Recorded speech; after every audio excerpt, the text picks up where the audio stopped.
বাংলাদেশে হিন্দু নিধন চলছেই।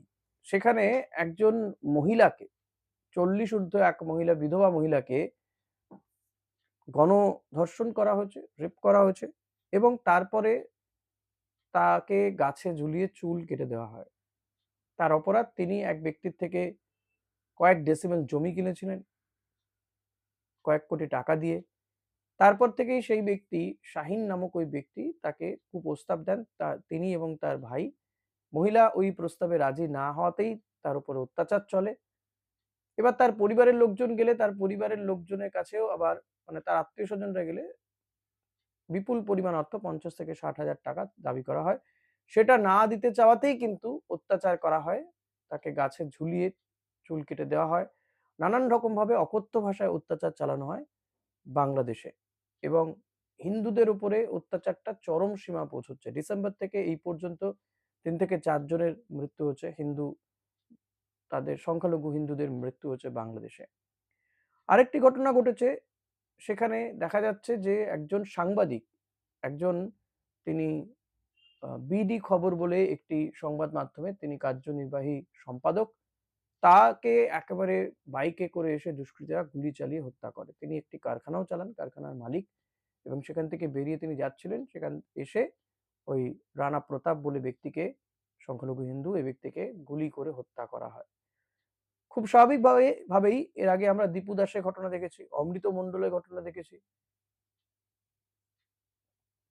তো বাংলাদেশে একের পর এক এই ধরনের ঘটনা ঘটছে। সেখানকার আইন শৃঙ্খলা পরিস্থিতি যে ক্রমশই অবনতি হচ্ছে, সেটা আর বলার অপেক্ষা রাখে না।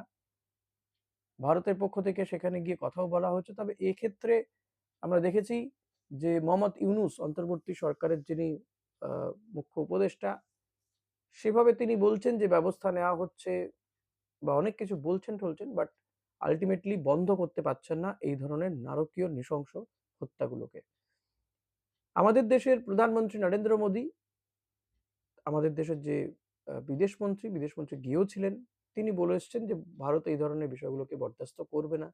কিন্তু প্রধানমন্ত্রী, তিনি হিন্দুদের রক্ষক বলেন নিজেকে, কিন্তু একটাও কথা বলেন না কেন এটা নিয়ে? এর আগে দীপু দাসের ঘটনার পরেও কিন্তু মানুষজন প্রশ্ন তুলেছিল, কিন্তু কোনো উত্তর পাওয়া যায়নি। শুভেন্দু অধিকারী তো আবার এই অন্তর্বর্তী সরকারকে সার্টিফিকেট দিয়েছিলেন যে এ রাজ্যের তুলনায় বাংলাদেশে নাকি ভালো সংসার, মানে ভালো সরকার চলছে। জানি না কিসের ভিত্তিতে তিনি এই সার্টিফিকেট দিয়েছিলেন। এই ঘটনাগুলো কি কি নমুনা প্রকাশ করে আমি জানি না। কিন্তু যে ঘটনা ঘটে চলেছে, যা নিয়ে মানুষজন কিন্তু একের পর এক সোচ্চার হচ্ছেন, এর বিরোধিতায় এর আগেও পথে নেমেছেন, কিন্তু ফলাফল কিছু হয়নি। এখন আমেরিকা এক্ষেত্রে গুরুত্বপূর্ণ কোনো ভূমিকা নিতে পারে কিনা, নেয় কিনা সেদিকে দেখা। কারণ আমেরিকা ভেনেজুয়েলার প্রেসিডেন্ট নিকোলাস মাদুরোকে তুলে নিয়ে চলে আসছে, কি না ড্রাগ পাচার করছিলেন বা এরকম কিছু তার বিরুদ্ধে অভিযোগ। কিন্তু বাংলাদেশের অন্তর্বর্তী সরকার যে ধরনের ঘটনা সেখানে ঘটিয়ে চলেছে, সেটা নিয়ে আমেরিকারও এখনো পর্যন্ত তেমন কোনো মন্তব্য বা কঠোর কোনো সিদ্ধান্ত, কঠোর কোনো পদক্ষেপ দেখা যাচ্ছে না। যেমনটা নরেন্দ্র মোদীর কাছ থেকেও এক্সপেক্ট করা হলেও তেমন কিছু পাওয়া যাচ্ছে না। তো একের পর এক নৃশংস ঘটনা ঘটে চলেছে বাংলাদেশে। এর শেষ কোথায় জানতে চায় মানুষজন। ভিডিও এখানে শেষ করছি। ধন্যবাদ।